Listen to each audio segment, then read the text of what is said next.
Many brains, and they're much smarter than we are. We should steal them from there. They've got too many. Oh, look, I don't discriminate as to where I steal brains from to help this particular country. If it's Asia, so be it. If it's South America, Europe, anywhere else, we're happy that those people will add their talents to this country. Fancy Senator Ray thinking I would leave SBS for an overseas job. For our Melbourne viewers and listeners, there will be a special debate on immigration between the Minister and the opposition spokesman on SBS Radio just after 6 on Tuesday morning.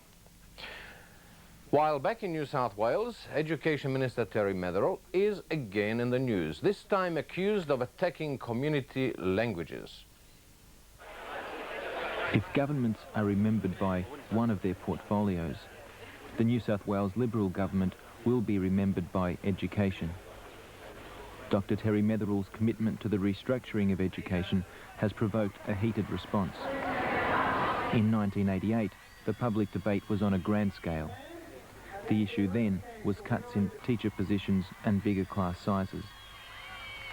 In 1990, the restructuring continues. This time the subject is the curriculum, and the textbook, Curriculum Reform, Excellence and Equity, also called the White Paper. One of its most significant proposals lies in the area of language education. It has 3 major proposals. Firstly, at least 2 years of compulsory language study between years 7 and 10. Secondly, a priority group of 12 languages of what are termed considerable economic significance. And thirdly, a special priority group of 6 languages with a particular economic significance.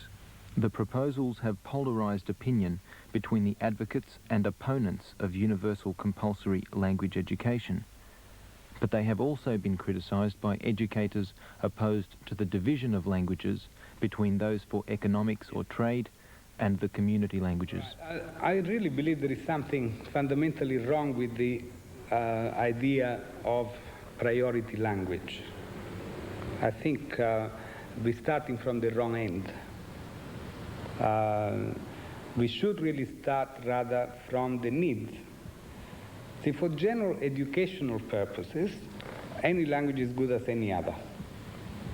I don't think that French or German is any better or worse than Japanese or Italian or any other language.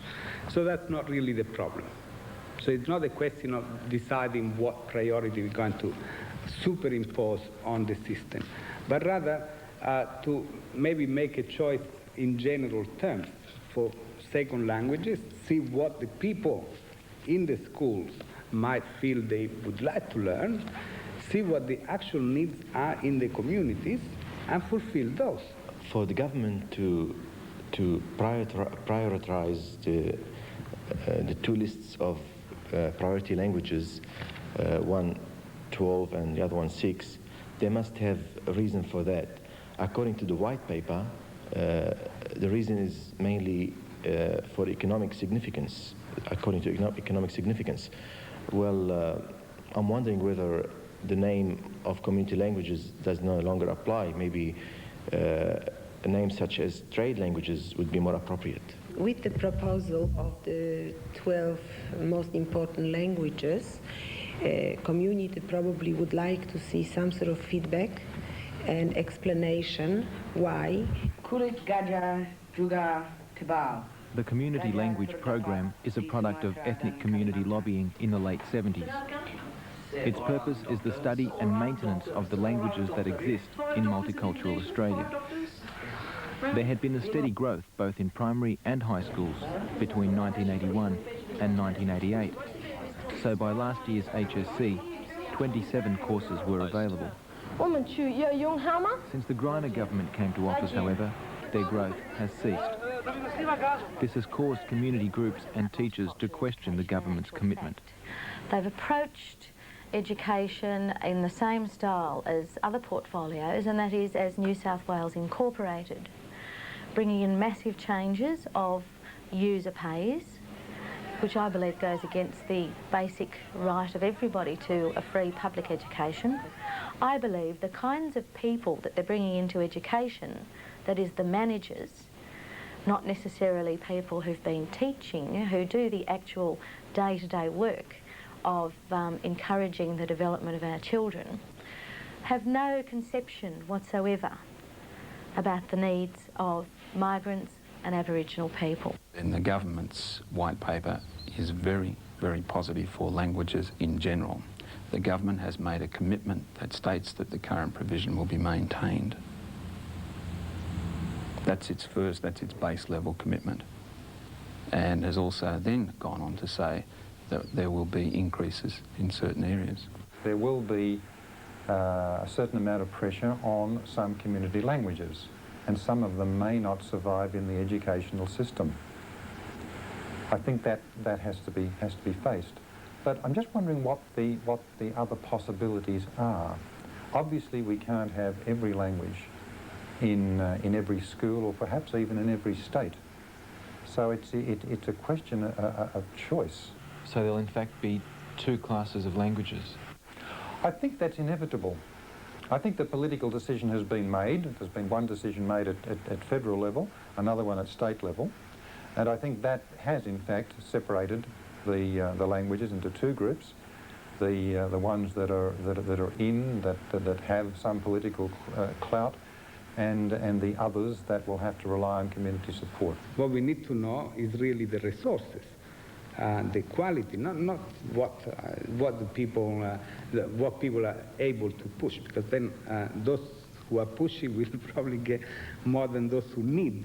Whichever languages are included in those priority lists, you'll always have people whose language is not included screaming, about their language not being included. We were told, I remember in 76, 75, and even before, when we were campaigning for community languages in the school, we were told, but which language are you going to do?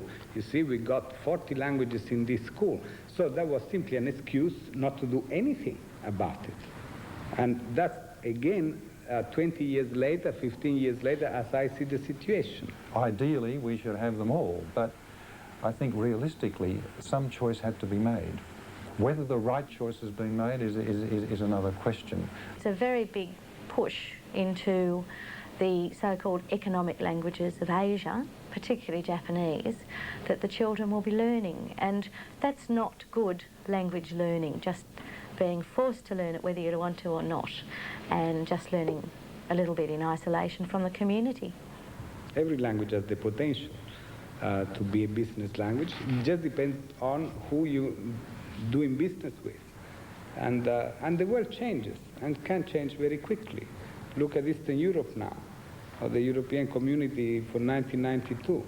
Well, there are things which, of course, if you have the instruments, there's also the languages, to be in that game, you will be in that game. If you were not foreseeing enough as to neglect even the languages you have got, then you are not in the game.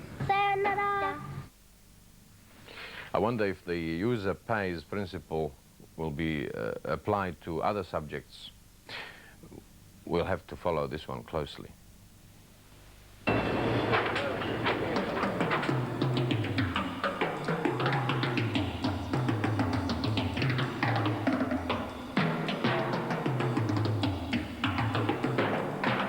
The Greek hero.